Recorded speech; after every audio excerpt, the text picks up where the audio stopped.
off or set him. Good gosh, turn that down. Well, he's watching us on TV. I think he's trying to find the Cubs and Rangers.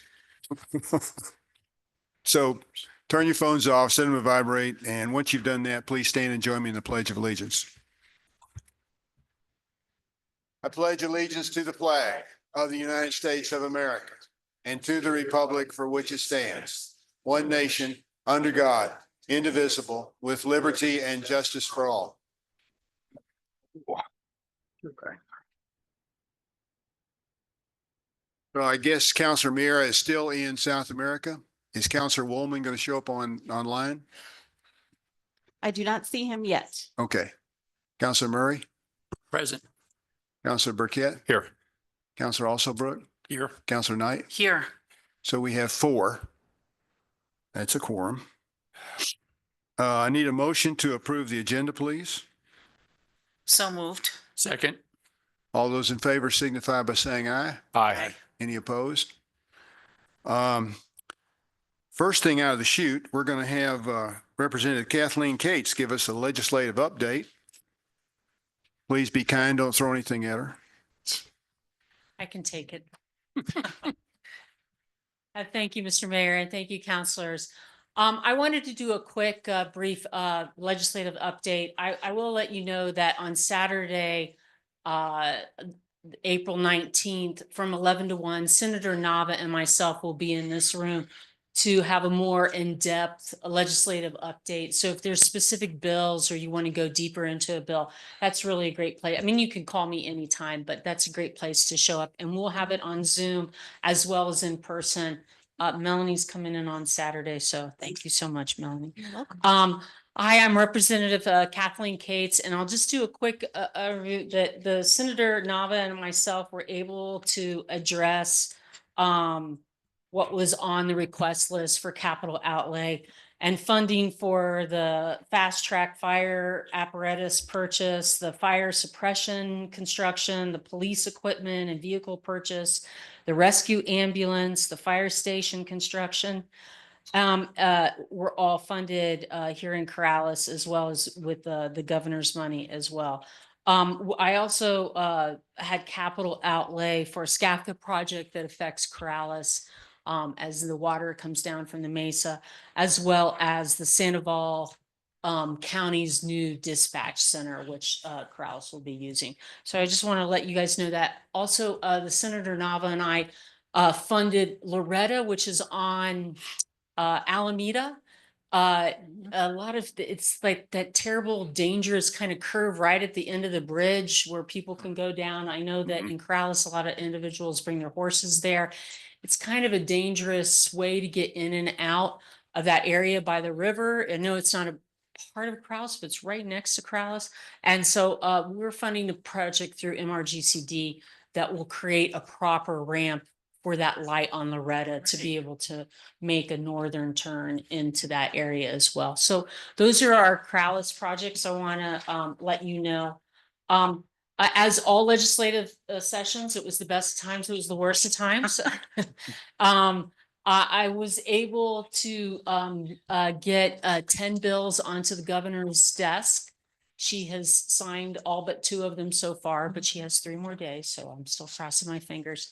One was a bill in the crime package, but today I thought because Corrales understands the importance of water, I wanted to be able to take this opportunity to really talk about how we are working on infrastructure investments in water. So most of you know that New Mexico Tech came out with research in January 2024 indicating that we will have the state of New Mexico will have 25 up to 25% less water than we have now in 50 years. That's shocking, considering that we are already need to be so water mindful. So we're looking for ways to invest in ancient infrastructure that's been wasting water, identify industries that use potable, drinkable water that are not needed, such as Intel is now using brackish water to cool their chips, and they found out it's actually better. So for 30 years, they've been using drinkable potable water. They're now using brackish water, which is excellent. It makes our potable water last a little longer. We are also oil and gas as well. It uses an enormous amount of water for fracking, and they still are using too much potable water for fracking. So we are trying to increase incentives to be able to use a more reuse and repurpose of water. I wanted to let you guys know, just so if you get out your pens, we have 11 bills, approximately 11 bills that made it to the governor's office that were specifically on water projects. 8 of them have been signed as of today. I just came from the governor's office. We were able to sign 4 of these water bills today, which was very exciting. Some are a bill that I carried was public project fund appropriations. It was $13.5 million for drinkable water, for water in our cultural affairs areas, as well as infrastructure. We also have the Strategic Water Supply Act. If you have heard about it 2 years ago and were horrified by what was in that bill, understand that it's a bill that is vastly different than what was there 2 years ago. It is helping to fund projects on brackish water, as well as $19 million for aquifer mapping. We cannot plan water unless we can measure water, and we don't have a great statewide aquifer map right now. So this is the beginnings of that. We also have another 4 million for research.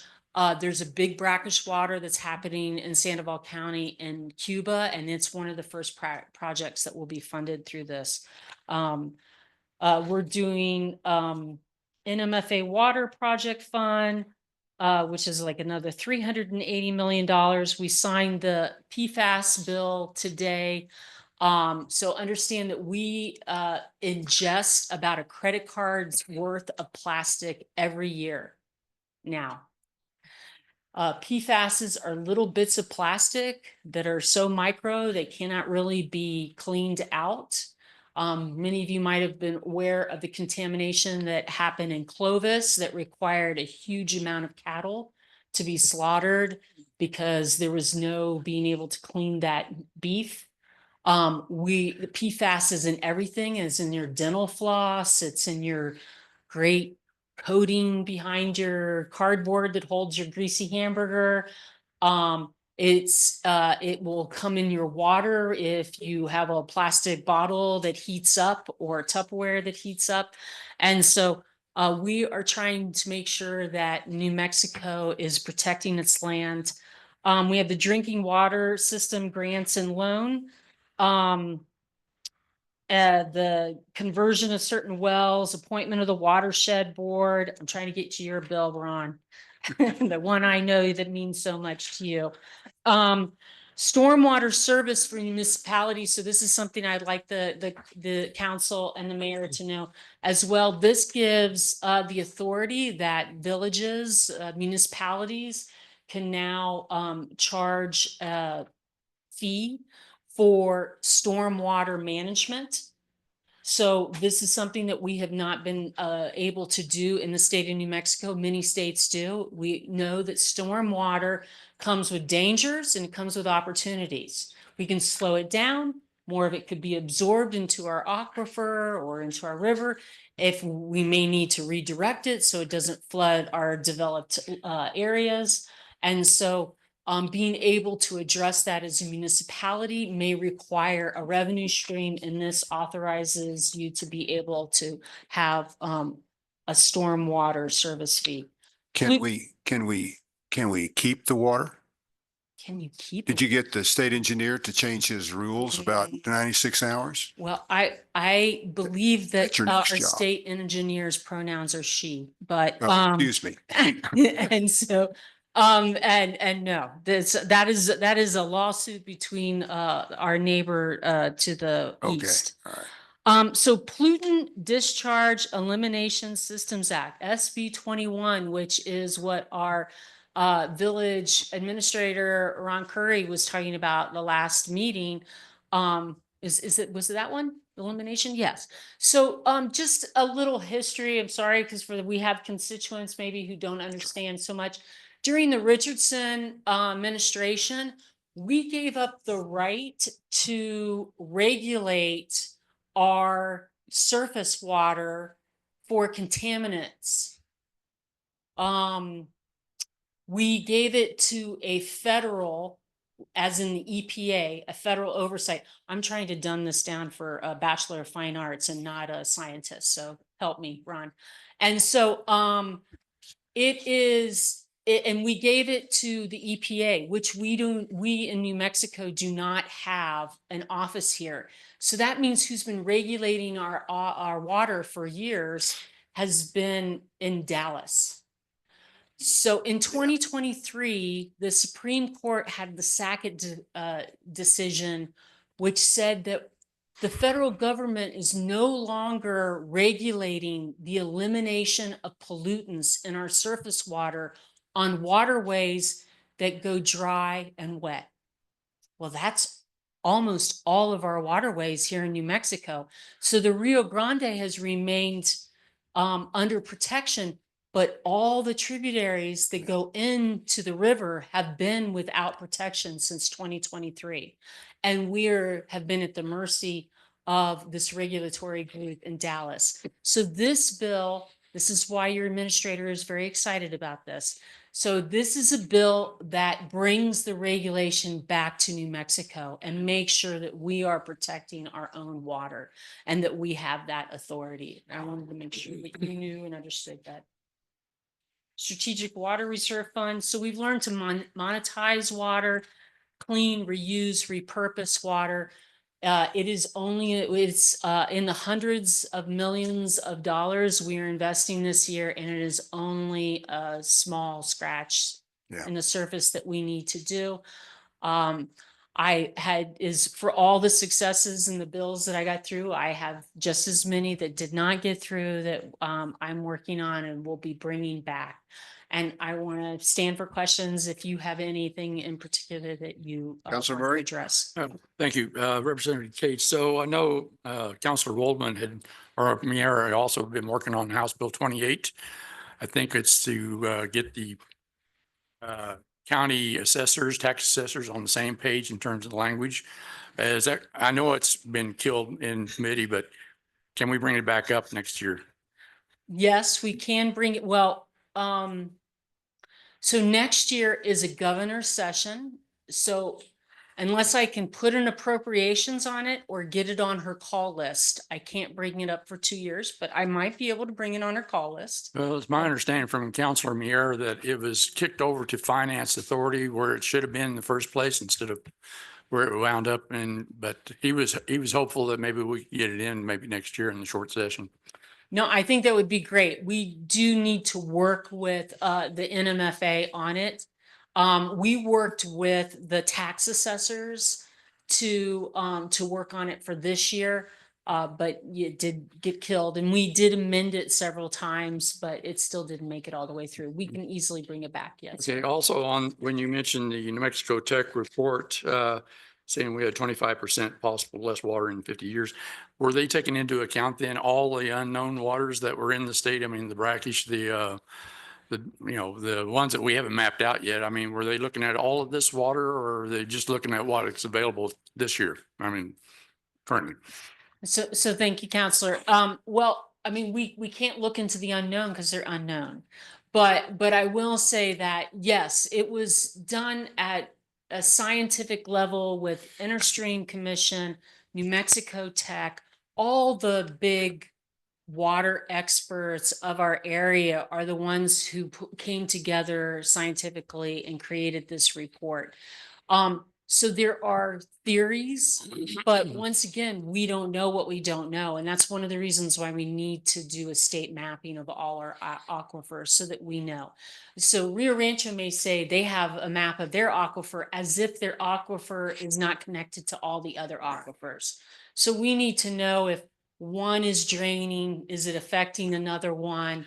And we need to create monetary incentives to use other than potable water, reuse, repurpose water, and to other things. One of the bills that that died this year for me that I will bring back is getting rid of non-functional turf in government buildings.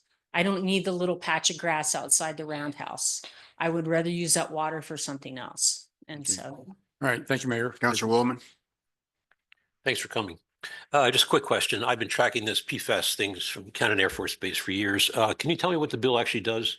The PFAS bill does? Just in a half a paragraph. I will give you a piece of paper that will tell you what it does because it is very complex. Yeah. In fact, The Wired just came out with a story about the state of New Mexico in this bill. I think yesterday it was published. And when they called to interview me, I asked them to interview Secretary Kenny because he really has the details. So I'm going to give you a handout so that you have the details of it. Excellent. I know Secretary Kenny has been tracking this, since it broke in Cannon. But there doesn't seem to be much progress being made. Do you know if the federal government before January 20th was active in helping Cannon? I know that there have been bills in the House and the Senate to provide funding to the farmer who lost all the cattle and those kinds of things, but it goes much broader than that. Do you know if that's still active on the federal level? I am not aware of any designated federal funding for that outside of military infrastructure. Yeah. Okay, great. Thank you. Anybody else? Thank you. Thank you, Representative Cates. Really appreciate it. Thanks. Okay, moving on. Approval of appointments. I do not know how to pronounce this last name. I don't either. Okay. Abele. Abella. Okay, Abele. Joseph Abele for the Bosque Advisory Commission. Andrew Lisignoli for the Tree Committee, Amy Bell for the Tree Committee, and Peter Woodridge for the Tree Committee. I need a motion to approve those three, if that's okay. So moved. Do I have a second? Second.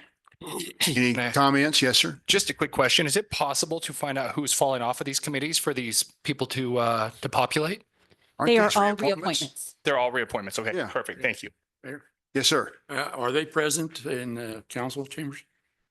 So I got a basic question for them. Are any of them here? Doesn't appear so. Okay. So I won't ask my question. Well, they may be online. I'm sorry? They may be online. Are they online? I don't know. I've got a couple of people that are just labeled iPhone, so I'm not, Okay, I'm all not right. sure. I guess, so how do you vote? All those in favor signify, okay, One more last comment then. okay. It seems to me that when we have these people nominated for these committees, they ought to show up so we can ask them questions if we have any. And I mean, it's probably just a formal thing, but I would like to maybe ask a pertinent question, maybe why they're, These are all reappointments and they, I know. did you get the form did you get the forms in the packet? I, Yes, I sent them out I did, Okay. but after. Yeah. sometimes there may be a question I would like to ask them, And the question I was going to ask them is, what do they think they're going to achieve in the next 3 or 4 years or 2 years that their appointments are on? So I'm just curious about where things are going and what they hope to achieve. Okay, Would you like us to add that to the appointment form? That would probably be a good idea. Okay, I can amend the form and we can add that question. If there's anything else that the council it would seemed like me to. like some of them had things in there that they would say anyway, what they, Yeah. Some of it's boilerplate too. Oh, I've been on this committee for 25 years, and that's it, But there are things maybe, it's a reasonable request. I'm not arguing. I'm just, thank you. they're not here. Sorry. Okay. All those in favor signify by saying aye. Aye. Okay, those opposed? Now we'll move on. Can I pull you away from the game? I'm kidding. I'm Mayor- kidding. I know. No.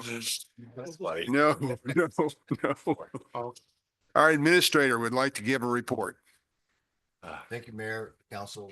First off is Tanya. She's going to talk about two subjects tonight.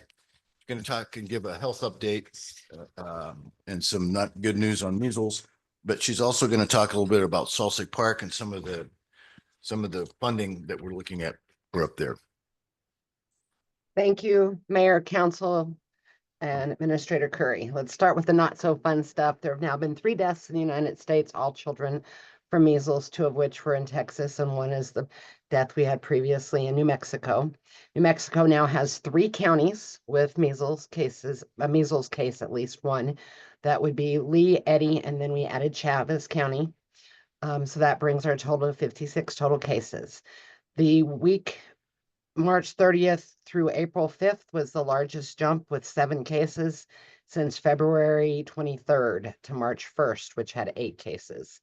Texas now appears to have 507 cases, and the expanding through the United States, we're at 607 cases total.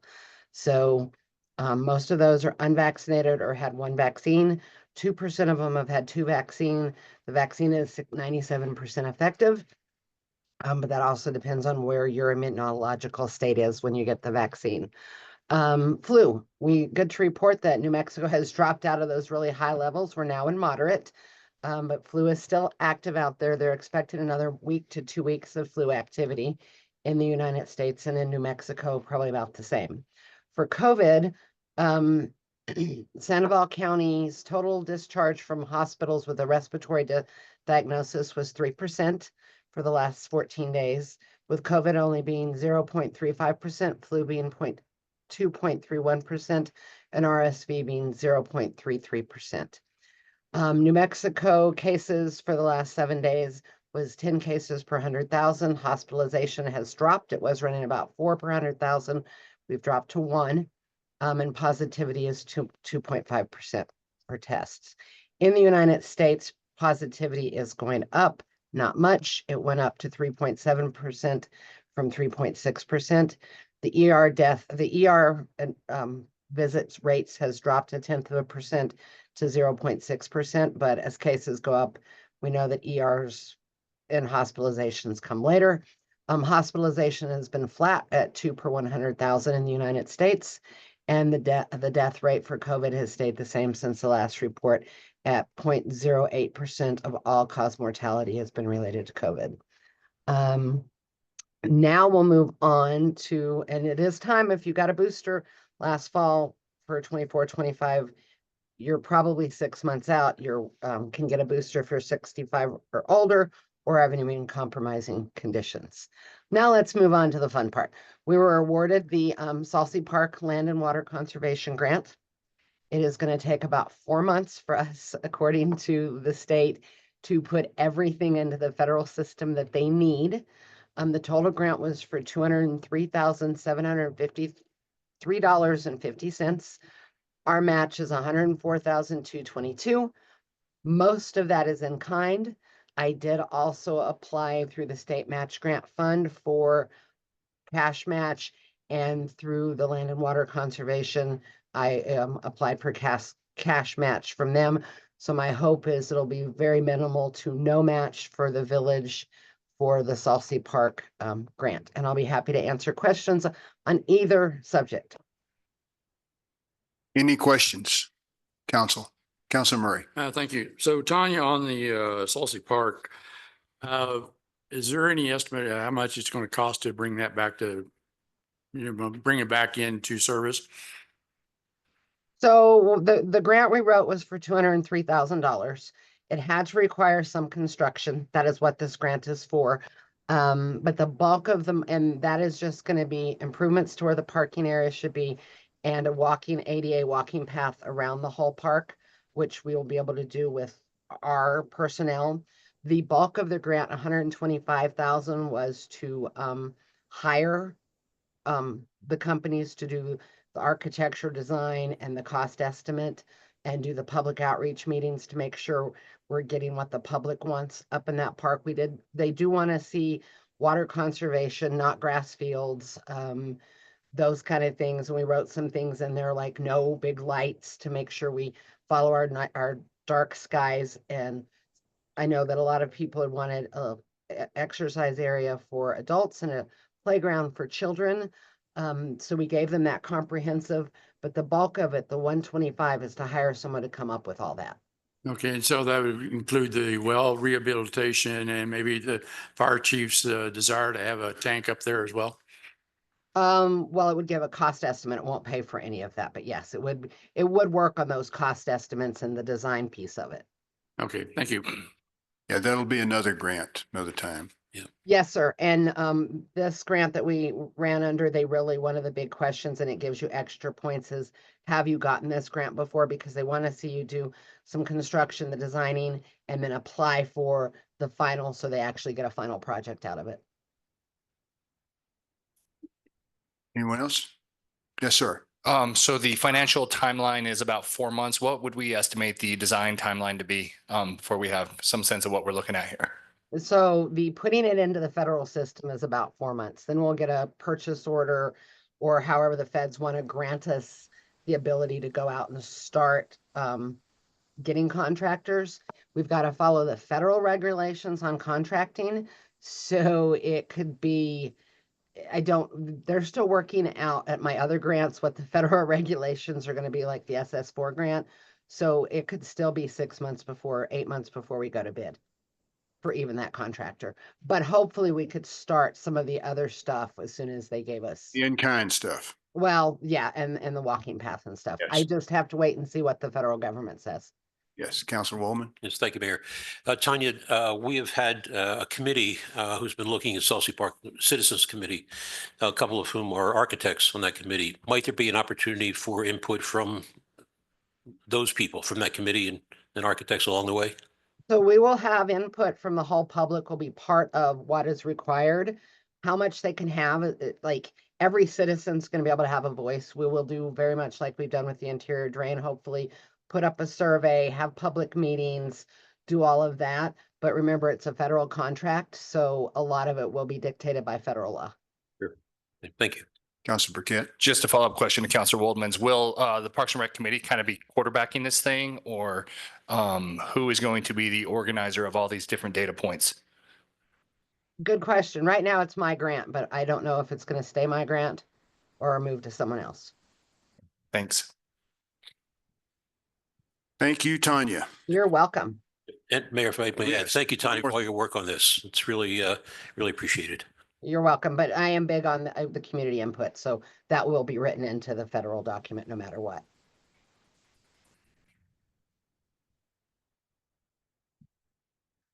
Thank you, Tanya. Two more things. A quick report on the local government investment pool. This creeped back over $4 million to $4,009,521.26. The last thing that I have is Steve Lusky is going to come up and talk about Meadowlark. And so since the last time I gave you an update, we have a dramatic change, I think, for the better. A window opened up between our person who's working at the bottom of the road on the diversion pipe and also the main contractor that's going to be doing the road Albuquerque Asphalt. So the road will be closed for a month both ways, except for the residents who live there. It looks like the closing will take place during the week of April 21st. Wow. Wow. And so there will be no conflicts with either the garden show or the art show. None of those things are taking place on Meadowlark. So Steve, if you want to go into the detail, and the last thing I will add before Steve starts is that we have the funding and we're ready to go. So there will be no obstacles in that department. All right, Mayor, Councilors, Administrator Curry.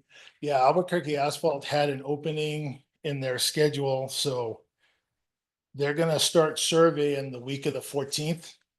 They're gonna start cutting asphalt on Meadowlark April 21st.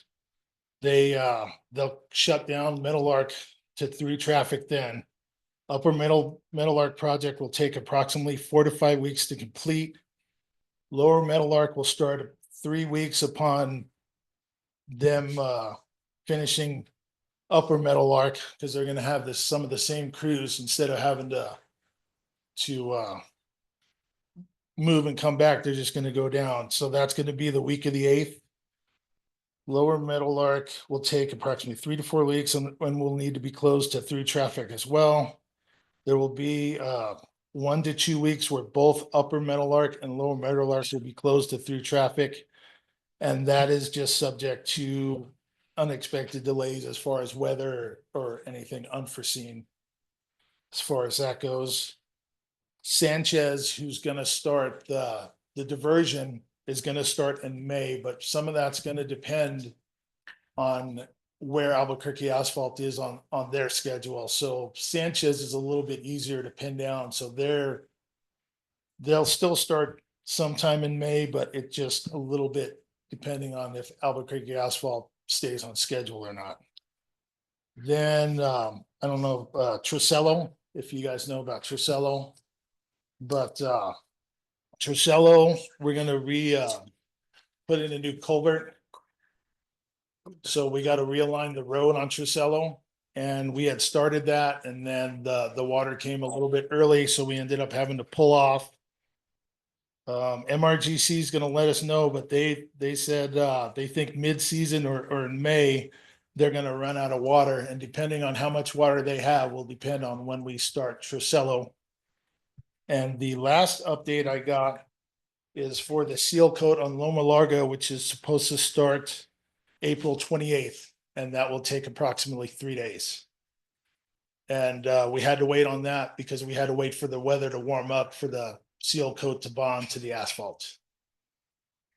Are there any questions? Yes, sir. Councilor Murray. Thank you, Mayor. So when you talk about diversion, you're talking about the pipe underneath Metal Arc going into a diversion channel? Yes, correct, because right now it's not hooked to anything. It just dead ends into a manhole. Is there any chance that the waters coming off of Metal Arc would cause an overflow over into the MRGC ditch? If it rained enough, there's always that chance, but it's been like that ever since it's been built. And it hasn't happened yet, so.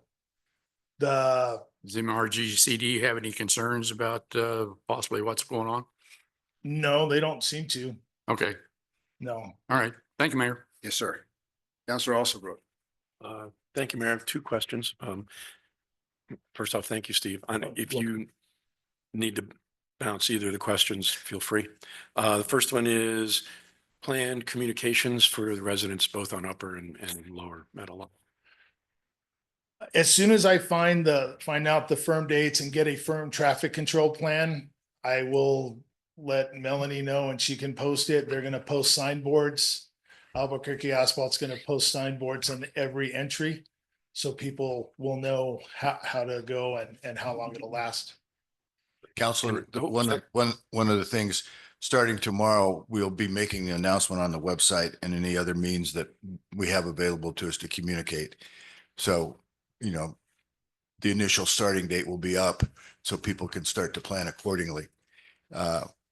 Like Steve said, and like I told you, the council about 4 weeks ago, that we were anticipating this all starting off at June and finishing up sometime in July, August timeframe. But when this window of opportunity came up, we wanted to grab it rather than take the chance. So, but we're going to, as much as we can, flood the airwaves, we're going to do it because we know that it's going to be pretty upsetting.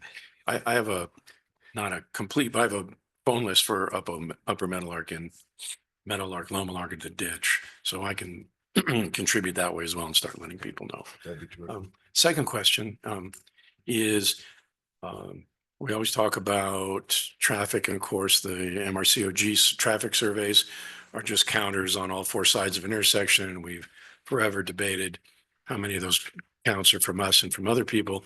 This is a golden experimental opportunity. Is there any way, with Upper Metal Arc closed for a period of time, and then even Lower Metal Arc closed for some overlap, is there any way we can get, maybe through Mr. Cog or whoever else might pay for it other than us, but is there a way for us to get some traffic counters in there during that time?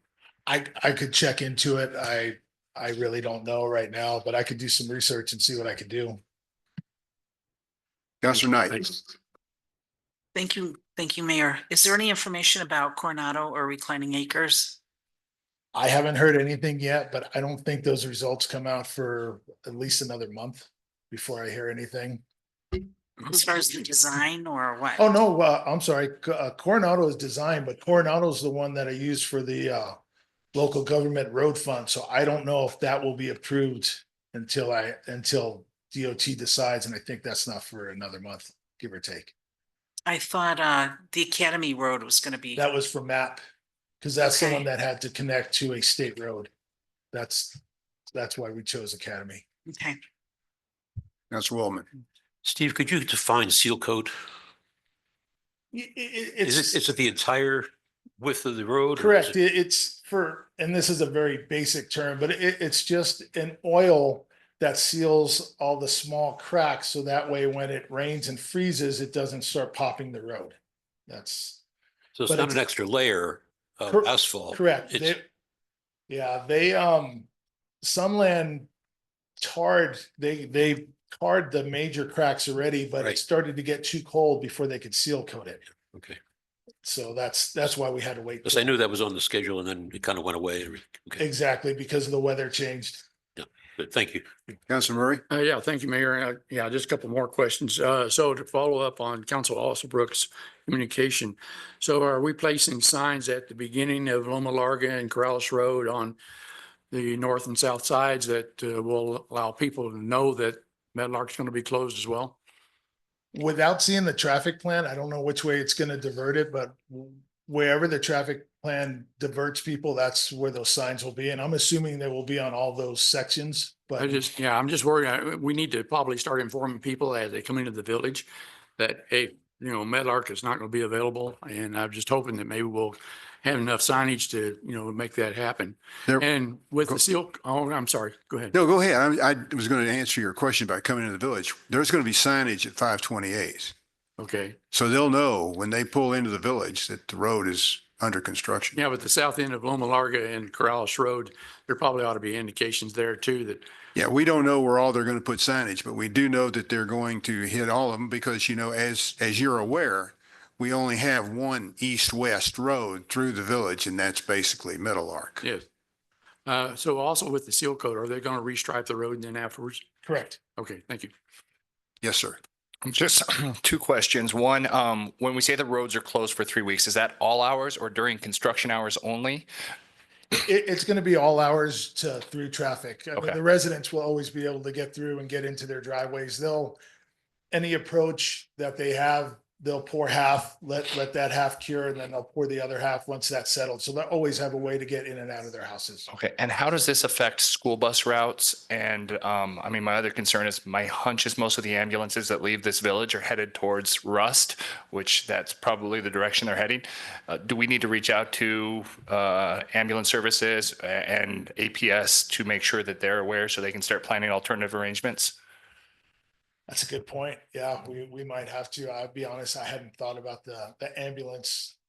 So let me do some research on my end. I'll get with Albuquerque Asphalt and see what we can do about that. Thank you. Anyone else? Okay. Steve, thank you so much. Good job. Okay, Mayor. Yes, sir. Quick questions if I could. sure. Do we know what status or the amount of the state local match fund is for this year? We know it was $75 million last year. Did that hopefully go up significantly?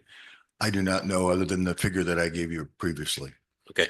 And the second question is, we know that this is on the federal level. New Mexico Humanities Council has lost their funding. Do we know of any other organizations that may affect Corrales that have lost federal funding at this point? There's checking going on both through the municipal league and also through the governor's office. And as Representative Cates might be able to inform us, there's a big discussion going on as to when the special session, if the special session will occur to address some of those shortages. Okay. I've been told probably in September, but nobody knows yet that I'm aware of. Good, thank you. Many of the funds that we get through grants originate as federal funds. And depending upon when they were released, they may or may not be available. Fortunately, most of the ones that, like Tanya was talking about tonight, they're available. Yeah.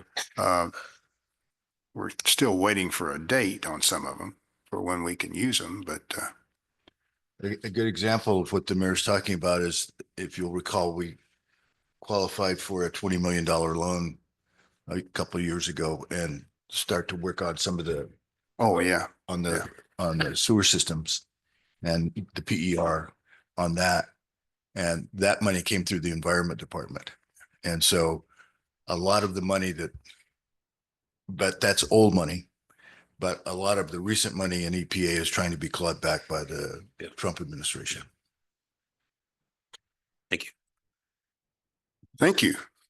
So we'll move on to Corleone's Forum. This section is for informational purposes only, not for discussion or debate, to inform the governing body of an issue or a concern that would not be addressed on the agenda during the business session.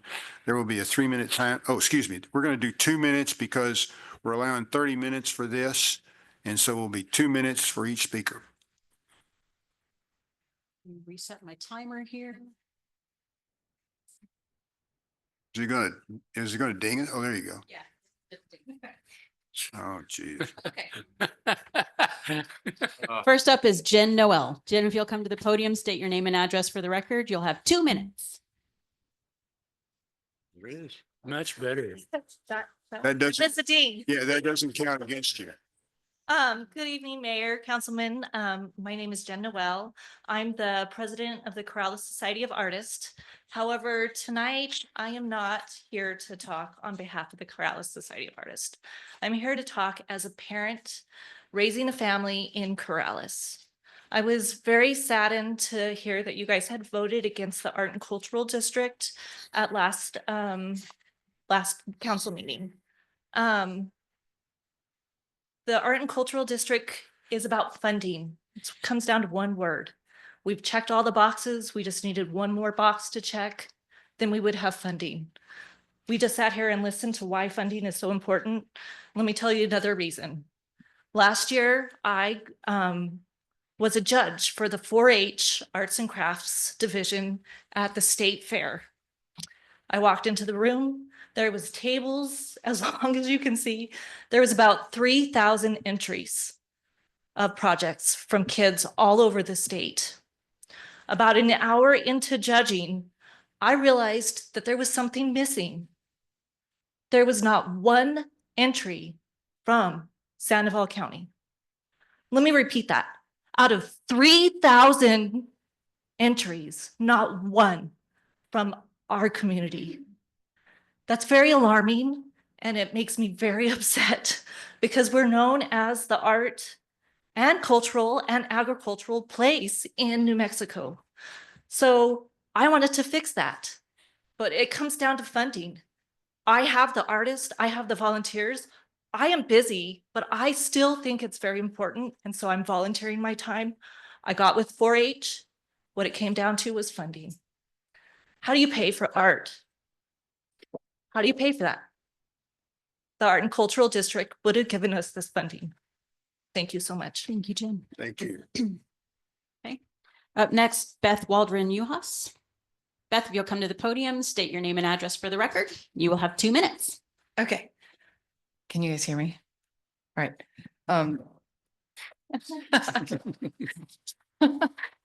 Beth Waldron Uhas. I'm at 415 Camino de la Tierra. Hello, everybody. So I'm the owner of Beth Waldron Studios and the VP of the Corrales Society of Artists. And I'm the current Corrales Art Studio tour director. You guys heard from me last time. I felt like I was the only person waving a flag that was like, I like this, and everybody else hated it. But clearly that's not the case tonight. So I've sent letters, and you guys know how I feel. I'm completely in support of the ACD. We weren't actually going to make any decisions on this until after the comprehensive plan was put in. So the sudden vote last time was a real surprise. It'd be great if you guys could resurrect it so we can revisit it after we see the comprehensive plan.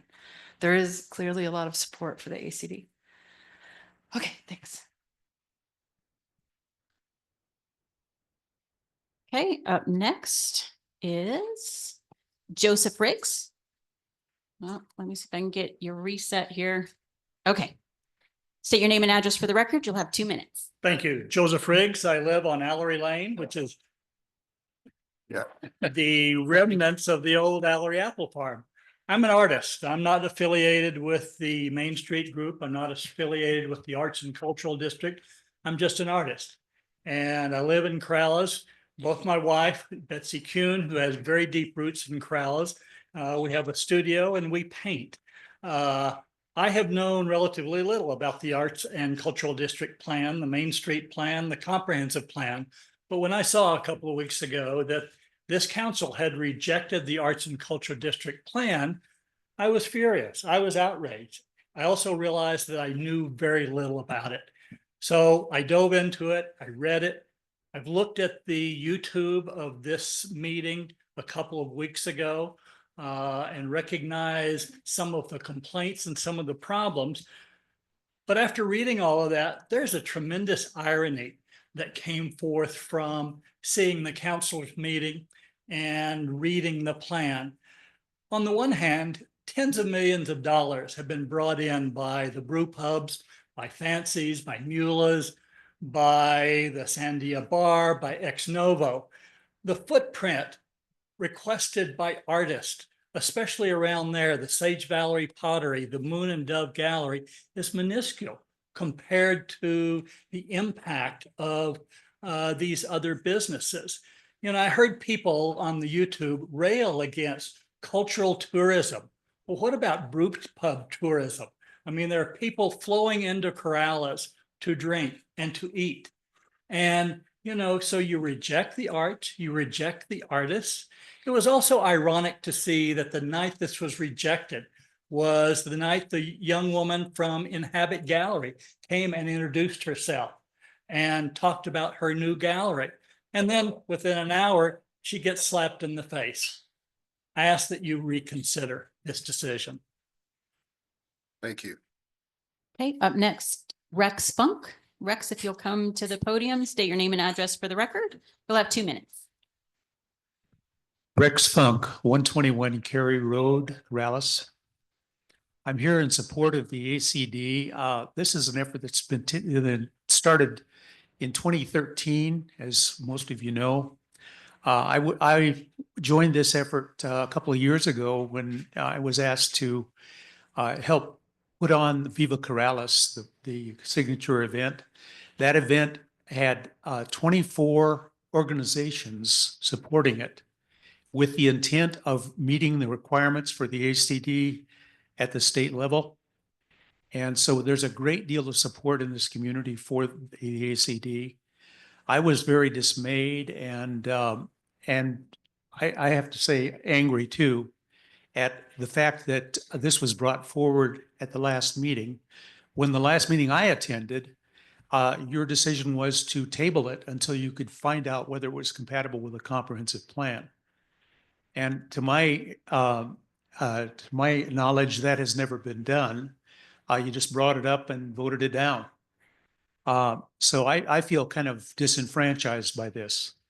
And I would like to see you bring it up again. And you see there's a great deal of support for it here.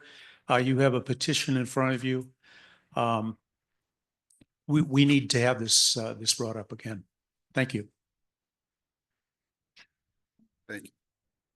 Beth Larson. Beth, if you'll come to the podium, state your name and address for the record. You'll have 2 minutes. I'm Beth Larson. I live at I feel like I'm on Jeopardy. I live at 522 Camino de la Tierra, and I am also an artist on the upcoming, hopefully not disrupted by road construction, May 3rd and 4th studio tour. So I am deeply disappointed by the unexpected rejection of the Arts and Cultural District Plan on March 25th. I watch all the YouTubes. You are all stars in my household. I strongly urge you to reconsider this decision. Upon reviewing the plan, I was surprised to find that it affects only a small portion of Corrales, less than 2% of the 11.2 square miles of Corrales. The area already in that strip of land, that little strip, it already boasts established businesses and numerous beneficial organizations. Concerns about a massive influx of new businesses and development are unfounded, as existing ordinances and zoning regulations are in place to manage any new projects.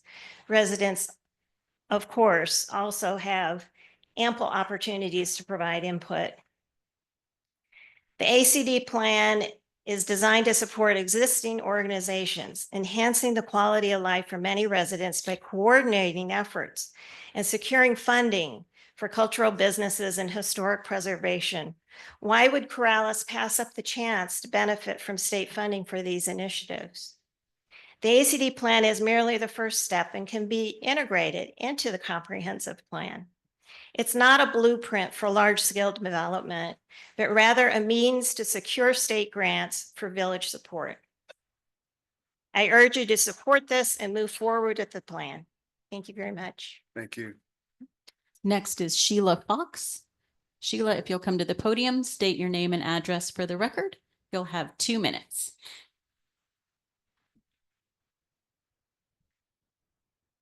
I'm waiting. Hi, I'm Sheila Fox. Thank you for hearing me. I live at 100 Cinco Milagros here in Corrales.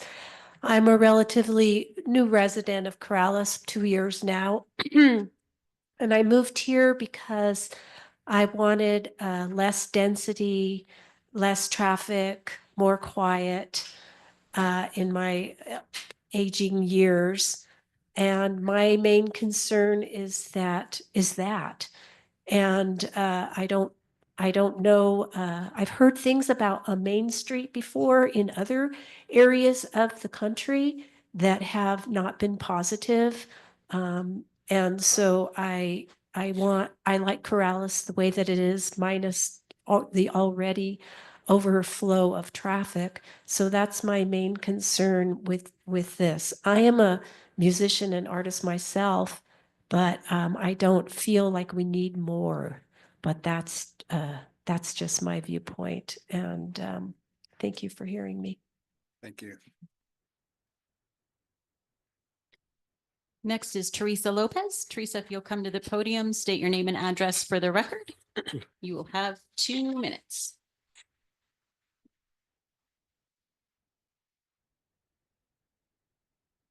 Can I just start giving you my address? No. Teresa Lopez, 025 Rupert's Lane. I've stood here in the same spot a few times now, and I'm not afraid anymore. I'm standing here for myself and many Corrareños in this village that feel they're invisible and are not being heard. I speak from my heart when I do speak. Again, with these words, transparency, honesty, and respect. Please understand that some of our voices are also voices from many people in this village that we call home. There are many more people other than the 300 or so residents and business owners from Corrales that signed the petition to keep Corrales rural. They signed because of what they liked when they moved here, and a lot have been here for a very long time like me. I was here at the meeting on March 25th, 25, when the ACD plan was voted on. Councilor Burkett made the motion to approve. He said that no conflicts existed with the comp plan. Councilor Knight seconded the motion, and the council voted to reject it 4-2. The process was transparent as it was done. I hope that this vote will not be considered ever again at any time. Please don't mess with it. Okay, next, Carol Rigmark. Carol, if you'll come to the podium, state your name and address for the record. You'll have 2 minutes. Carol Rigmark, 600 Cielo Azul. I live as a resident in Corrales, obviously. I'm also a volunteer and board member of the Corrales Historical Society. For the past 8 years, I've been the chair of the Visual Arts Council and have had responsibility for the annual Fine Arts Show and Winter Crafts Show in the old church. I was astonished and frankly appalled to read that the council had voted against accepting the Arts and Cultural District designation for Corrales. I assumed that it was self-evident that this was such a good thing for Corrales, and I never dreamed that the councilors would take this action. And I am guessing that there are many others who made the same assumption that I did and so did not speak up earlier. I think we all agree Corrales is truly unique and special. I have to rush through this. I timed it for 3 minutes. So, its culture reflects the agricultural and historical past. The artistic community is widely acknowledged for its richness. The Arts and Culture District designation highlights all that makes Corrales so special and will help to safeguard our culture in the future. The legacy will be better protected, the history preserved. For the past few years, so many of us have supported the goal of achieving this special designation, and we have each volunteered tens or even hundreds of hours as we work together to meet the requirements of the state. The process of creating this special event, Viva Corrales, brought together volunteers from many organizations in Corrales.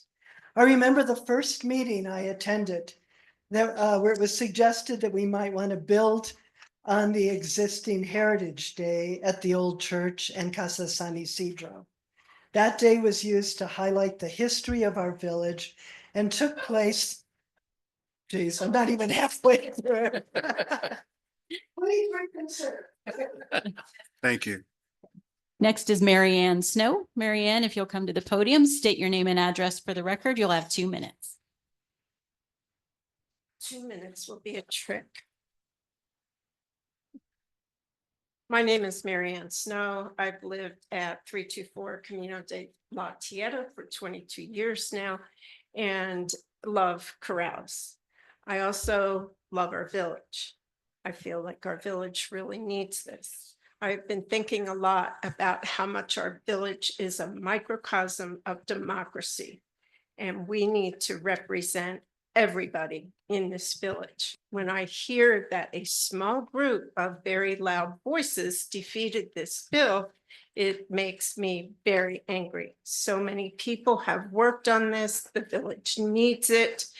People want it, and this simply must be reconsidered. The Arts and Cultural District is a necessity here. We have been hit with misrepresentation, misinformation, call it what it is, lies, and fear of an unknown thing. And that needs to change.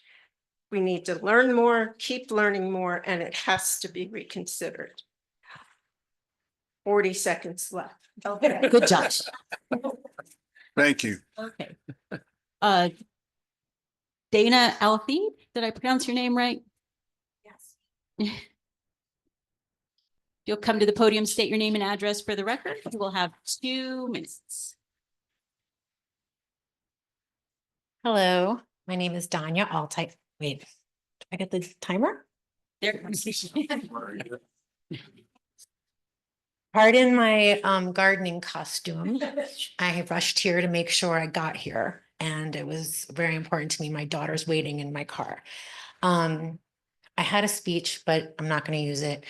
After hearing everyone talk, I just realized, and I think you all must realize, almost all these people are the same. They all want the same thing. They all want to keep it rural. They want to keep it real. They want to keep it small. They want to keep it quiet. They want to keep it beautiful. They want to keep their friends. I have friends on both sides. This is so irritating for me because I'm just a gallery owner here. My gallery is my passion project. Both of my parents raised me as artists only. It was a really rough life, period. It was the best life. They were the most original people I've ever met and will ever know, the most authentic people I'll ever know. To support the arts, it sounds like PBS, everything that we hear, it sounds contrived right now, and that irritates me also. It's so hard to be an artist. If you're true to your subject and true to what you're doing in life, and to be yourself is the most beautiful thing. Music, poetry, authors, what have you, gardeners, it doesn't matter. Whatever your art is, it's so important. And the ACD designation supports all of it. For you guys to just dismiss it as if it was just irritating and anger, it sounds like there's really no resolve. And it's a shame because all these people have the same ideas. They all want the same beautiful life in Corrales. I'm here to support that. I'm here to have host arts, music, food, coffee, ceramics. It doesn't matter. I just want people to enjoy a small community, support people trying to be themselves. Thank you. Please reconsider. Thank you. Jody Harrington. Jody, if you'll come to the podium, state your name and address for the record. You'll have 2 minutes. Okay, I'm waiting for my Hunger Games clock here. Here we go. My name's Jody Harrington. I've been in the village about 20 years now. I live on 108 Camino de Maya. Before that, I had a property on Rincon. Before that, I had a property on Stella Lane. I've been all over the village and I love it, which is why I'm here for 20 years. I'm not a member typically of Main Street or of the arts districts. I have kind of lived a very busy life raising 3 children and doing my life. And as such, I've also not been very vocal or highly in attendance at things like these. I also took for granted that the ACD was such a great idea and was so well thought out and well planned that it would pass. And when it didn't, I realized it's time to get more involved because as a village, we tend to hear very, very frequently from the same small group of very, very vocal residents. And I don't think that many of us are being very well represented by those people and by those voices. I support everything that Corrales is about. I support the ACD. And I think that by having bills and initiatives like this, what we do is we protect the magic that makes Corrales what it is. So for these reasons, I'm in support of this and I hope it's recommended and reevaluated. Thank you. Okay, next is Sabine Schurter. Sabine, if you'll come to the podium, state your name and address for the record. You will have 2 minutes. Oops.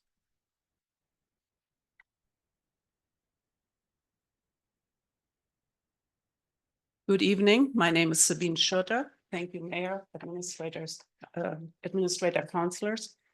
Again, I would like to thank the council for voting against the Arts and Cultural District. Why? This is the reason. You're probably all familiar with it. And it is, this poster basically asks the question, what do you love about Corrales? Every Corrales resident had a chance to answer this question in the comprehensive plan survey. This poster is a result of an analysis of the survey in which about 2,000 Corraleños participated.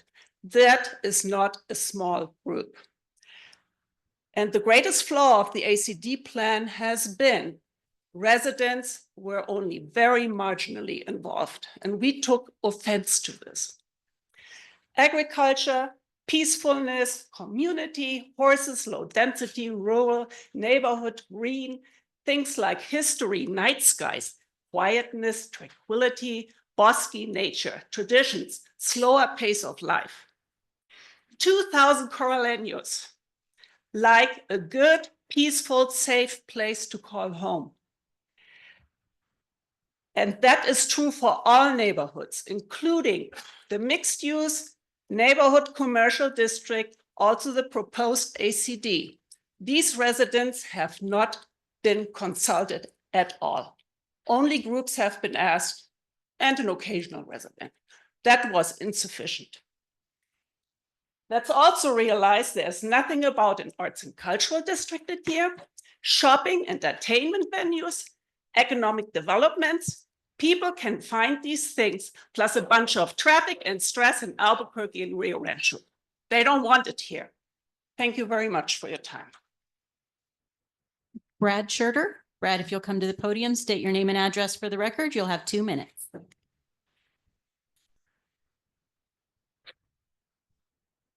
Brad Schurter, 47 Rincon Road. My family moved here in in the sixties. And we moved here for peace and quiet and because I had a horse. And I was active in 4-H programs of horsemanship and leathercraft. In fact, I won second place at the state fair for my purse that I made for my aunt who lived on, I forget what the name of the road is here, but it's just west of us. My father was a staunch Democrat. In fact, he was in a demonstration against his place where he worked, Sandia Base. And but I was not involved in politics at all because there was no politics. This wasn't made until 1971, I believe. And I was, oh yes, I was here when Albuquerque and AMREP, there was no Rio Rancho, was apparently wanting to annex Corrales and to be part of a big city, which we left. I partially grew up in Albuquerque. Now we're faced with going from village to town to city. And I just wonder what's wrong with us? What are we doing? This is not a good idea to get more people and more activity. Next is Joan Hashimoto. Joan, if you'll come to the podium, state your name and address for the record. You'll have 2 minutes.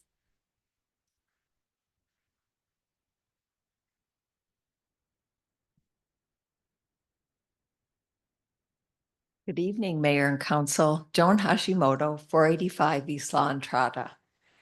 On behalf of myself and the Bosque Advisory Commission, I'd like to thank Chief Martinez for obtaining and overseeing placement of the new Bosque Bridge, replacing the old Boy Scout Bridge over the clear ditch near Ella Drive. The old Boy Scout Bridge was a landmark built by Scouts almost 40 years ago. However, it was constructed of wood and safety has been a concern as horses frequently used it. The new bridge is an improvement over the previous as it is sturdy and safe and horses can cross it without worries. It is certified to 6,000 pounds. Hopefully it will last at least as long as the old one did. Access ramps are logically located and nearby.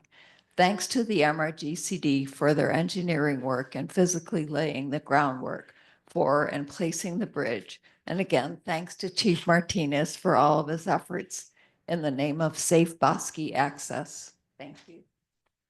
Thank you.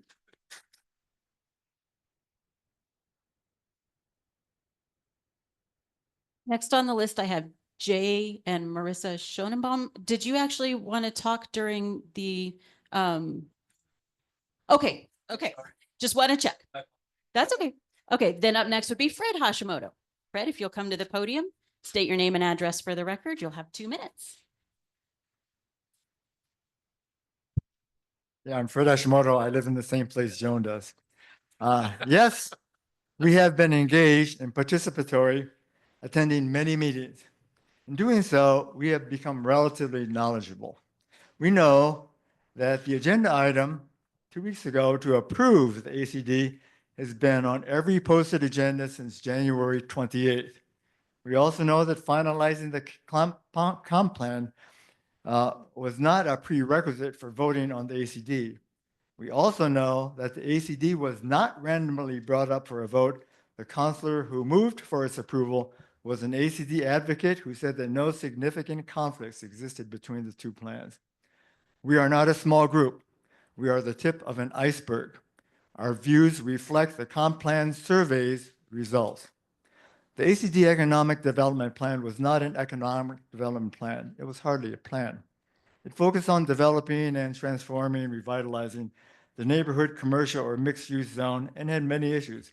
But a most egregious flaw was that the public, especially the people who live in that neighborhood commercial district, were not considered stakeholders and were not involved in the planning process. Furthermore, never was there open dialogue. A handful of people made all calls, excepting the last one 2 weeks ago. This flawed plan was rightfully rejected by you and should stay rejected. Where do we go from here? The final draft of the comp plan recommends formulating a master plan of mixed-use zone. The most reasonable and obvious approach in planning for this area would be to involve all stakeholders, including obviously the people who live there, in the process, right? Let's have collaborative community planning as is fair and reasonable and as the comp plan recommends. Thank you. Okay, and our final speaker of the evening is Laura Bambini, Balombini. Sorry, I butchered your last name. I'm so sorry. Please correct me and give me your address. In a minute. No, it already did it. Okay, Balombini, thank you. Yes. I live at Richard Road. My name is Laura. I already did it. Balombini. Yes, I'm for the ACD and I'm a little confused about the voting, but you know, I'm not plugged in quite as much as everybody else, so I wasn't aware of that vote. But I moved here from Maine, the coast of Maine, 10 years ago. I was at the very first meeting of the ACD when people from the state, whatever it is, Arts Commission came and said, you, Corrales, and I'm a new resident, have been selected to be the 14th Arts and Cultural District in the state of New Mexico. I was like, yay, wow, right away I move here and we get something cool. We get help. We get help from the state. In Maine, I was on the Maine Arts Commission where it took us 2 decades to convince the state of Maine that the arts economics, we listed at least third behind fishing and tourism. The arts were that important to Mainers to make a living. And so we got the state of Maine to gift us 2 buildings to help us make a living during the season. Our season is very short. We needed a better way to combine our efforts, and the state was willing to help us because they saw that we needed help and they saw that we provided tax base for the state. I took the time, I think I can do this really quick. I took the time, I wanted to go see the other 14 cities. I went to 2. I went to Las Vegas, New Mexico, and I went to Silver City. And I asked gallery owners and artists there, what did you get with your plan? What did the state offer you? They got a map, they got a crosswalk, they got a bench in Las Vegas, and they got some economic help for some of the businesses. That's all we're asking for. It's a little help. Thanks. Thank you. That's everyone, Mayor. Okay. Now we'll move on to Councilors Forum. This section is for informational purposes only, not for discussion or debate, to inform the governing body of an issue or a concern that would not be addressed on the agenda during the business session. A council member may respond to an issue or a concern brought up by a resident in the preceding Corralenos Forum, but to remain in compliance with the Open Meeting Act, the subjects will not be up for debate or discussion. Who would like to start? Councilor Burkett. Thank you, Mayor. As the person who brought forth the motion on the ACD last time, I do want to apologize for any confusion it caused to anyone. I know there were mixed messages sent as far as waiting for the comprehensive plan, but the item was an actionable item on the agenda. And I was as surprised as many people in the room when it didn't pass, and as surprised as many people outside the room. It sounds like there was a larger number of people outside the room that were surprised by that. But that blame is mine. I'm the one that moved it forward for a vote. And hopefully in doing so, I've not caused too significant of an impact. I do think that there is a pathway to look at this through the lens of the comprehensive plan in the future. I still think it's a great idea. I will say, in Victory, many of the people who are very knowledgeable, they were very gracious. They sent nice emails. They know that I'm on the other side of this issue, and I will thank them for sending those emails.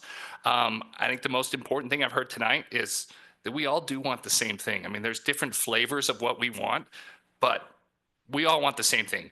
There's people that come here for peace and quiet. There's people that still have to work and have to try to make money as an artist and are at different phases in their life. And I think we're hearing different desires from those two groups of people, the people that need the arts, that need culture, and that need agriculture to continue to provide for their families. And it's more of what they do in their daily life. They're looking for help. We were all looking for help at some point in time. And the people who, are at a point in their life where they don't need that and want to enjoy the rural quietness of Corrales, I hope to be there someday. I'm not yet, and my vote didn't align with that, but I'm still hopeful that we'll be able to figure out a solution for this thing in the future. Thank you. Yes, sir. Councilor Alsterbrook. Thank you, Mayor, and thank you, Councilor Burkett, for those remarks. I will just echo some of that. I do agree, and I'm sorry, the one speaker who came up and said, and in the Dodger shirt, and said, I think what we all need reminding of, and in fact, these were conversations I've had in the meantime since the last meeting when we took that vote, is that we all see the same thing. We all want the same things. We're all here for many of the same reasons. We have different ideas about the best paths to achieve those. And that should not be the source of division that it's become. Neither opinion needs to minimize or trivialize the views of the other side. And in fact, there really shouldn't be two sides. Were there people who worked hard on this? Absolutely. And did they put their blood, sweat, tears, and heart into it? Of course they did, because That's what you do. Yeah. So my only remark really is that as we go forward and find a path that is meaningful and satisfactory for all of us. Councilor Knight. Thank you. Thank you, Mayor. I was just gonna say, I'm sorry that the word didn't spread about looking at the March 25th agenda, because it was on there for a while. We do have a group of people that come to almost every meeting on Tuesday nights, who voice their opinions. People that were for the ACD, I don't know if they didn't know that it was coming up for a vote, but it was a really tough meeting. And I'm sure as all the counselors, I'm sure, did a lot of thought before and afterwards. And, we all love Corrales in a special way. So I hope we can move forward and look at the comprehensive plan and maybe review it again, the ACD. Thank you.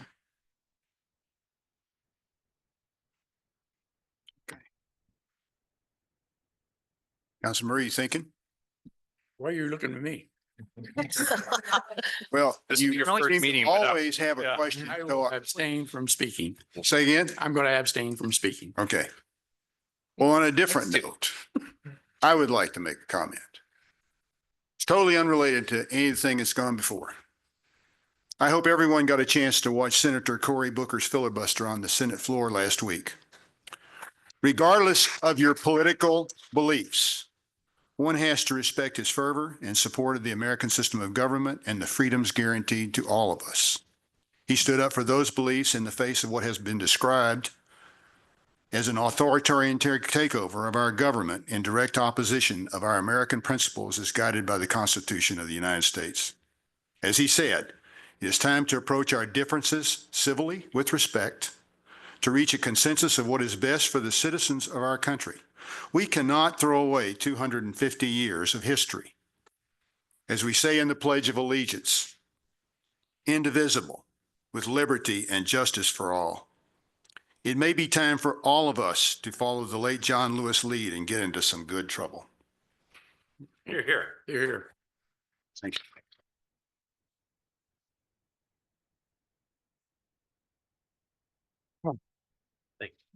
So now we'll move on to the consent agenda. Do I have a motion to approve the consent agenda, please? So moved. Do I have a second? Second. All those in favor signify by saying aye. Aye. Very good. Now we'll move on to new businesses. We have a liquor license hearing, transfer of ownership from Frontier Mart Do you guys wish to speak? Isn't that yours? Yeah, I don't know if there are any questions. Do we have oh, wait. Do we have a motion to approve? So moved. Second. And a second. Anybody have any comments? Okay, Councilor Murray. Yeah, I was just curious that, I noticed that you also have another property within the village, but based on Frontier Mart and you're changing your liquor license to apply to your new name, have you had any instances of the police coming in and looking and finding, maybe selling to underage, people? I mean, has there been any reports? Please come up to the podium. It's Mr. Schoenbaum, is that correct? Yes, could you please state your name and your address? Jay Schoenbaum, 37 Tenorio Road, Corrales, 87048. Yes, there was an incident recently. I'm not the business owner. I'm a volunteer. The business owner currently is Gabriel and Elizabeth Holguin. And I am purchasing, well, I purchased the building and the land from Gene and John Wazak. And then I was waiting to get the liquor license. It's taken quite some time, but I wanted to learn the business. So I've been in the business, learning the business for the last 8 months. And this is the final step, but there was an incident at the store. No, it was not underage. There was an incident at the store though, where there was alcohol sold to a person who is deemed intoxicated. And there is, I believe, an ongoing investigation.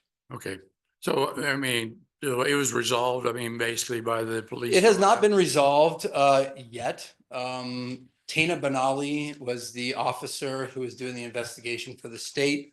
She had told me that it was a administrative subpoena and that there may be fines issued to the license, actually to the person who sold the alcohol and to the owner of the license or lessee of the license. But as far as you know, there's only been one instance. I believe that's the only instance in the. I don't want to be under oath on that. So but let me just ask. So the point is you don't have it yet. I do not have a license yet. So therefore, okay, I think there's just a little bit of confusion there. Oh, okay. Because of the request to change the liquor license, the assumption was, which is always not a good thing. Oh, no, I am not the owner of the liquor license. I am purchasing, so Frontier Mart, Gene and John Wazak, they owned the building, the land and the license itself. Over the past 4 years, it's been leased to another party. But you're trying to. Yeah. Yes, that's where the issue from arose. Gene and John. Well, Yes, Gene, that's all. excuse me. Okay. Oh, yeah. It wasn't clear. That part wasn't clear. Okay. Okay, I'm good. Okay. I was just gonna add that we purchased the property from John and Jean. Yes. And now we're just purchasing a liquor license. Gotcha. Understand. Okay. Understand. Thank you. Oh, yes. Okay, go ahead, Jeff. Question. Thank you. And thank you for coming up to talk Yeah, to no, us. it's okay. Have you held liquor license before? I've Any never state, held any a liquor municipality? license. No, Okay, I have okay. not. Procedurally, is the liquor license, and you may not know the answer to this. I mean, I've learned But that. procedurally, does the liquor license holder assume responsibility for training of staff? For instance, the person who sold to the intoxicated person, I would believe that the liquor license holder would, yes. Okay. And actually, when the officer was in from the state talking to me, she was like, when this does transfer, she's like, have us in, let's do a 2-hour, I said, absolutely. So, Very good. Thank you. Okay. Yes, sir. Oh, excuse me. I was just gonna say, I Councilor think Knight. before you can sell liquor, you have to pass a test from the state. You I do. know all the wineries, if you're just serving, you had to pass the test. Right. And that's one of the things that you don't, give alcohol to someone who looks like they're drunk, so. Absolutely. You are correct. Counselor Burkett, did you want to? I just have a quick question for my education and then I guess for what it's going to look like in the future. I did not realize that somebody could hold a liquor license and then lease it to somebody that was a tenant in their building. Is that going to be the continued arrangement going forward? No, it will not be the continuing. I Okay. will operate the business Okay. under my, that's why the name transfer. I mean, I am going to operate the business under my business name. Okay. Very good. Thank you. Yes, ma'am. I just have one more question. I used to I call it the little store. Is it still gonna be the same pretty much? Well, it's kind of funny. I think the little store is what everyone calls it, even though I don't think it's ever actually been called the little store. But is it gonna continue with that slogan? Absolutely. Or is it gonna change so you can run in, run out? and Nothing is it's- going to change about the store. No, I mean, everyone loves it. So, Yeah. so do I. Yeah. Anyone else? Mr. John, thank you very much. I'm sorry for the confusion. Oh, no. I just wanted to explain everything. No, very good. Honesty is the best policy. How do you vote, Counselor Murray? Yes. Counselor Burkett? Yes. Counselor Alsobrook? Aye. Counselor Knight? Aye. And Counselor Woolman? Aye. So is that one of the things I have to sign? Yes, please. I Okay. have the application right here for your signature after the meeting. All right. And I'll, to the new owners, I will be transferring this up to the state tomorrow morning. Next, we have a discussion of a possible change to section 18-38D of the Village Code, size of municipal lots. And I know I saw, oh, there you are. Would you like to come up and make just a brief comment? So Laurie actually found this, but apparently if we buy a lot, it has to be an acre size. Am I stating that correctly? Well, if we make a lot, We make if a we lot. plat a lot, and there are some instances. You want me could to buy go- a smaller lot, but it started with buying that small lot down south, wasn't it? Isn't that how it got? Looking at that is what brought it to our attention. Okay. So counselors, mayor, boss, the village is requesting the change to allow us, when needed, to be able to plat a lot of less than an acre in a nutshell. And then the language that you got pertains to section 1838M municipal, public and quasi-public zone. And then specifically item D, which is lot area. And we're requesting that it be amended as follows. And I've already made a change to what you're seeing after talking to Randy, so I'll explain. What it says right now under D lot area is the minimum area of each lot shall be 43,560 square feet, which is an acre, or as per applicable ordinances. That's what it says now. The next sentence would read, a governmental entity or utility may acquire and plat a lot of any size for a use in furtherance of their statutory function. What we would like to change as of not too long ago is the last sentence. Randy Audio had added, this exception shall not allow the building of any non-conforming structures for either commercial or residential use. So I asked him if we could actually say, for the last sentence only, everything stays the same as I just read, except that last sentence, would just simply say the exception shall not allow the building of dwelling units. So that we make that clear, since we do obviously require everyone else to only create, you probably never thought you'd hear me come up here and ask for a lot size less than an acre, but for municipal purposes, and just to kind of show you this big old sheaf of papers here are pieces of land that the village owns. Some of them are retention ponds, and that's what we're looking at here. Some of them are retention ponds. The fire department had asked me to look at a piece of land on the south end that would end up being less than an acre and would end up having to be extracted from a 2-acre parcel that someone lives on if it goes through. And then we realized, well, we're not even allowed to create that lot and do this unless we change the code. So we're thinking retention ponds. The fire department project, I think, is having to do with extending some fire suppression into the Bosque area. So I'll stand for any questions. Hopefully I didn't confuse everyone. Counselor Knight. So if the acreage is on the south side, doesn't it, the owners that live in the house, they have to have 2 acres? Isn't that Actually, this true? isn't in the A2, believe it or not. It's in a section on the south that's not A2. It's that little point of Corrales. That's 1 acre lot size. They just happen to have a little over 2 acres. Okay, so that really wouldn't affect them. Right. then. It's not changing the A2. Council Burkett. So I think just to further Counselor Knight's question, I think I was thinking the same thing as her. Do we need any sort of verbiage in there that if we do break off a piece of somebody's lot, that we also cannot diminish their lot size below whatever the standard is for their current zoning? I would say that goes without saying. Okay. I So think that goes so when without we saying. create the 2 lots, that other lot would be subject to Correct. current.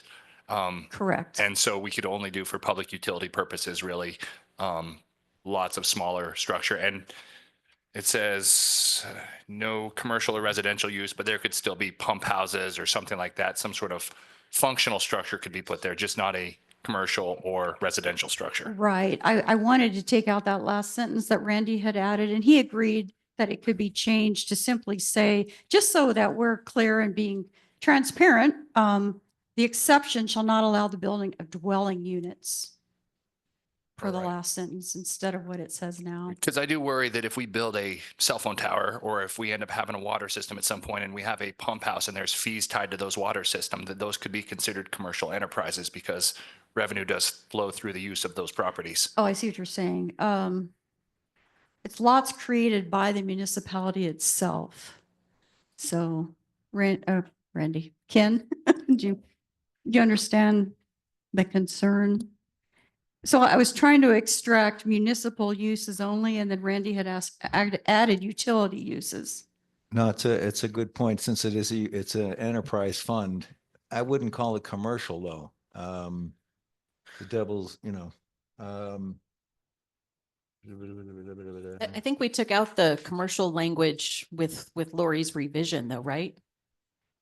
Lori, can you read it as it would state, be the? Prior to my requested change? No, after your requested change. Could you Oh, read what the okay, whole I'll thing just read the would whole thing. read? Yeah. It would say, so for D, lot area, the minimum area of each lot shall be 43,560 square feet, or as per applicable ordinance. A government entity or utility, could say public utility, but that's not what it says, or utility may acquire and plat a lot of any size for a use and furtherance of their statutory function.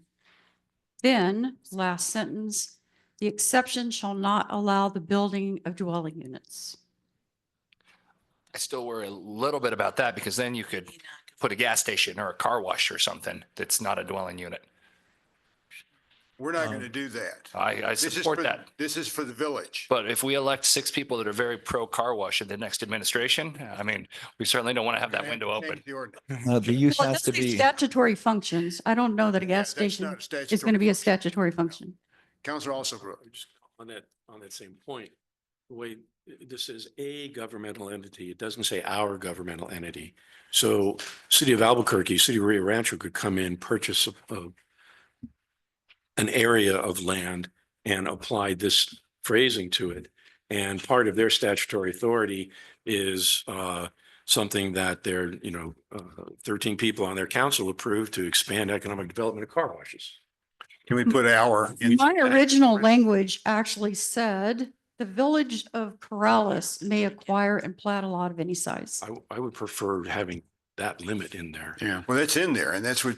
It was in Is that All- Yes, Well, Councilor Murray. Mayor, just to follow up on Councilor Alsobrook's comment, there is a triangle piece of land, and I think what this is looking for, that's on Corrales Road down by Marisol, and it belongs to the Bernalillo County. Believe it or not, they didn't remember that they probably had it, but it's still there. It's a little triangle piece, probably less than 1/10 of an acre, but it is still there, and it belongs to Bernalillo County. I agree with. They have been reminded that it's there. I know, and that's, so they could bring in, according to the current language, and put their own thing on it if they wanted to. Is it big enough for a car wash? One, lawnmower, maybe a lawnmower, but So that's what is about it. this thing with car washes? Yeah, Half the buildings You being know, built in Albuquerque right now are car washes. Yeah. It's mind blowing. Or mattress stores. Those are the only 2 things we build now. But you got to have Or water. dispensaries. what I'm curious about is, in the last administration, we had a strip of land along Old Church that we sold off. I'm a little bit concerned that do we have these properties? Are we going to sell them off? Is there going to be a transfer of property rights or anything like that based on what we're making changes to? Well, that's why I wanted to add the language, the exception does not allow the building of dwelling units. Yeah, but if you put a fireplace, I mean, not a fireplace, but if you put a fire station on there, isn't that a dwelling unit? If we allow sleeping in the fire station, isn't that a dwelling unit? Or is that considered a dwelling? Not under the eyes of the law. I didn't hear your, if we Okay, put, if you would put a fire station on a substandard lot and you allow firemen to be held there and, you know, and sleep there, is that considered a dwelling unit? that's a really good point. I don't think so, but I think you can make from the language that you have in front of you, you can say this exception shall not allow the building of, I would avoid the use of non-conforming just because it has other meanings in zoning law, but allow the building of structures for a private commercial or residential use. I would say that because it's a public use by the village to have It's for access. firemen and women sleeping Yeah. overnight. So how many, and you showed us a stack of papers there. How many parcels do we have that are substandard? Oh, gosh. Some of these are not substandard. I mean, this is everything that the Sandoval County. Is there a map that you can? You know, from looking at our zoning map, I would say, and some of them are just pieces of road, you know, they're public right of ways. Perea Road is now its own parcel. I'm going to say probably more than half of what we own in terms of sheer number is less than an acre. It's retention ponds. It's just little dribs and drabs. If you drive down Loma Larga and you see the fire department has that water tank there, pretty sure that's not an acre. Angel Road is, fire station number 2 is, fire station number 1 is, but there are a lot of mostly retention ponds that we own and are just not that big. So I guess my bottom line is, why are you bringing it up now? Because we have to separate it from her property. One on the south end. And there's a couple We're other on the projects. south end, which I'm, It's literally the access to the Bosque so it's the old La Esperanza property? No, south of that. it's farther south. It's You know, the Is it the parking lot? Amafka ditch that runs next to Cabazon Yes. goes across to the Bosque to the north of that development that's on the east side of Corrales Road going out to Alameda. It's a strip of land that people use to park cars. Did I Okay. describe it correctly, Anthony? And it also provides access to the Bosque. It also is close to an existing fire hydrant that is serviced by the Albuquerque Fire Department. Correct? So it's potentially a place where we could hook into a fire suppression system. We could allow people to park there. We can also clean up all the trash and brushes Okay. down there. It's a fire hazard. It was a good thing. Okay. All right. And she wanted to get rid of it because it's on the other side of the ditch from her property. She doesn't do anything with it. So watch people park their cars on her property. So we're paying for it? We're paying for what? That strip of property? Well, we don't know. We don't have an appraisal yet. Okay. We haven't done anything other than talk to her So because she would like you to. need to change the law first before you can proceed. Well, we found this and then we said, geez, can we do that? And that's what we're doing. We're trying to fix it so we can do that. Okay. We can't plat something less than an acre. Okay. I would also add that there's a project I've been working on off of West Rachel. I already talked to the property owners about the village either having an easement or owning outright. It just would depend on, you know, council and all sorts of factors, money, et cetera. And they're just areas for retention ponding. Yeah. That's really Drainage- badly That's a needed. drainage issue. Yeah, really bad issue up there. Just to give us more flexibility, basically. Yeah, I'm just worried about abuse sometimes in the future somewhere. Well, it's good to worry about that, the unintended consequence of what you decide. But, you know, we have specific purposes and designs, like the one for the retention pond to try to deal with that. And the other is to get access to the south end of the village for fire suppression. Okay. And of course, you know, if Bernalillo says we can have that piece of land, we'll take it too. Yeah, put a car wash. Put a car wash. Car wash. Yeah, A car wash. a public car wash. That's right. Got to bring your own water. Yes, sir, Council Estabrook. Thank you. I'm not clear on how, and I asked and you answered, and I don't think I understood, and I apologize. The a governmental entity being restricted to Village of Corrales. Oh, we can, Where's that? yeah, we can change that. Oh, I see. Oh, I thought that was already. It's actually my original No, this is language what- until our legal team got a hold of it. No, no offense. This is a discussion. If Ken thinks that's not a bad idea. The Village we of can put it back in. Corrales. Instead of a governmental entity, is that acceptable? I'm not blaming you. You didn't do it. No, if you say the village, I think I mean, people would know. will there Village ever of be? So it's not your turn. Yep, go ahead. Councilor Knight. It's my turn. Do your thing. You're probably gonna ask a better question. So, if we do agree to this, where's the money gonna come from? If we buy this? Well, first thing is. Yeah, we if have- we agree. We have to get this, you know. Right. Why, why do all this stuff and then not have something to spend it on? We'll figure it out Well, and we'll bring it to you to tell you about it. okay, so right now you don't. Because I know- think we have to do that for most things. Oh, absolutely. There's a certain number though that we might not have to do it if we can get it for almost nothing. Hmm. Because it's not really a usable chunk of land. Yeah, but we're still paying for it. That's why. Well, that's true, but we have a purpose for it. And that happens lots, that we have purpose for stuff that other people don't. I mean, you understand that. I mean, your husband was sort of a farmer, you know? And farmers know how to use stuff for many things. I mean, you never throw anything away because you might need it. I think he did that before he was a farmer too. Okay, well. Now, Councilor Burkett. Okay, just one more question, just to belabor our conversation about one sentence. I would really like, I mean, is there a situation where a partner from the utility standpoint may want to buy one of these lots? And so if we put just the city of Corrales or Village of Corrales can buy them, do we limit the ability for a utility? Or do we need the Village of Corrales and its utility partners? I simply initially had the Village of Corrales may acquire and plat. And the utility was brought in by Randy, I believe. I personally, and someone correct me if I'm wrong, I am not aware of any instance really in the village at all where the utility owns the property. They have easements everywhere. Yeah. And they would prefer to have easements versus owning property. Since I've been here or worked at the village, I've not seen any platting actions initiated by any utility company ever. Okay. I didn't put that in there, so I guess that's what I'm saying. Yes, sir. Well, I'll ask Mr. Tager then, why do you think Randy put the utility in there? I mean, if we're just looking at this from the point of the village, why would you include a utility in the language? Mr. Mayor, Counselor, I know you're trying to read his mind, but yeah, that's, I was trying to find a nice way to say that. We did discuss this briefly. I didn't think of it at the time because he actually mentioned utilities. I think if we're going to include them, we want to say public utility since we do have a budding private utility business like with the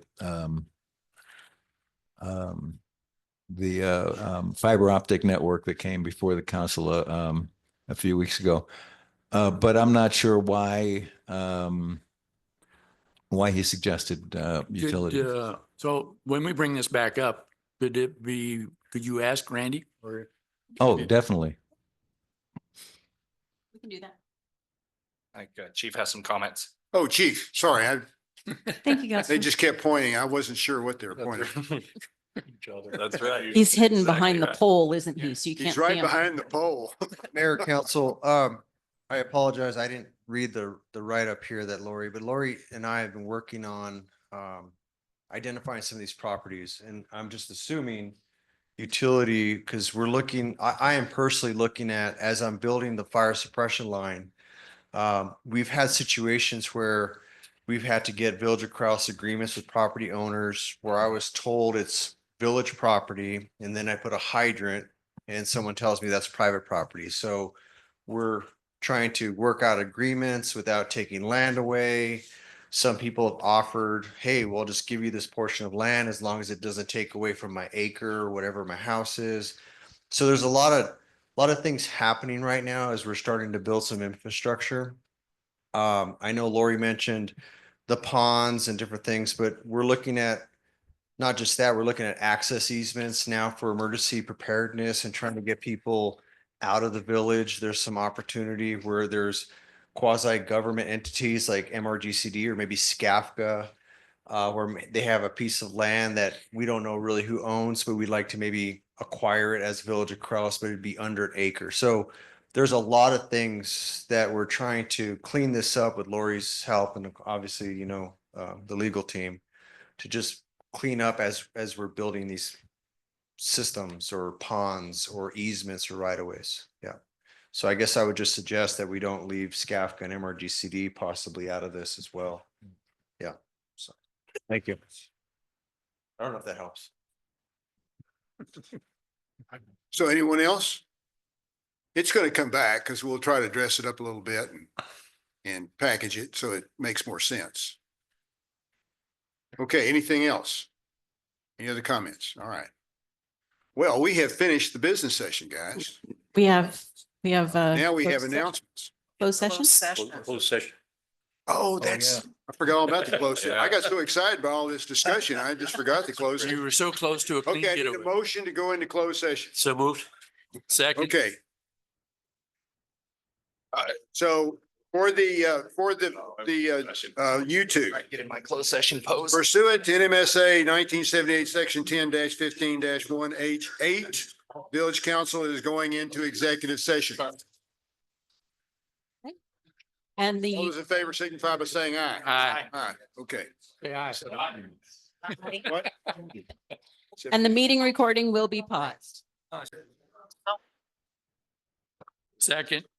Okay, so I have a motion. Pursuant to NMSA 1978, section 10-15-1H8, the village council will come out of executive session. Been moved and seconded. All those in favor signify by saying aye. Aye. So we're now out of executive session. And you start the case that you have. Can you put your microphone back over so people can hear you, please? Please. Pretty please with the Okay, chair here I at the am. top. I'm back. So, it looks like we finished the business session. So I'm going to adjourn the meeting.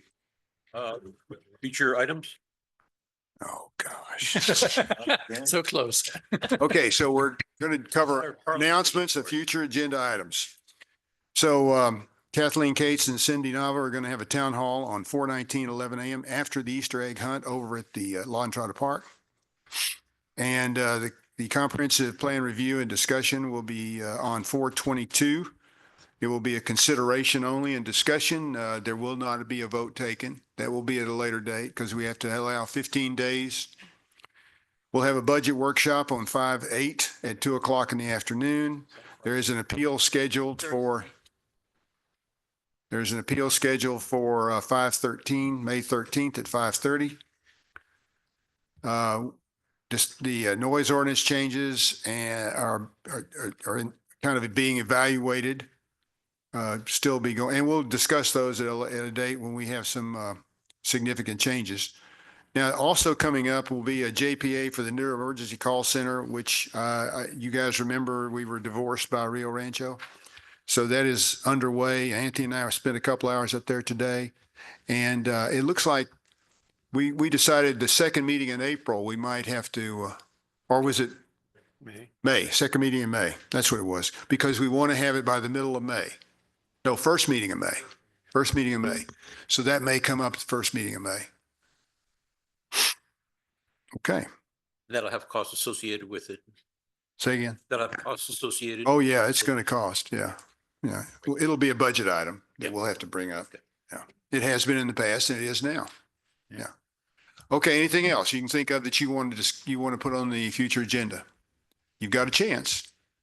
We're still in session. Okay. We're adjourned.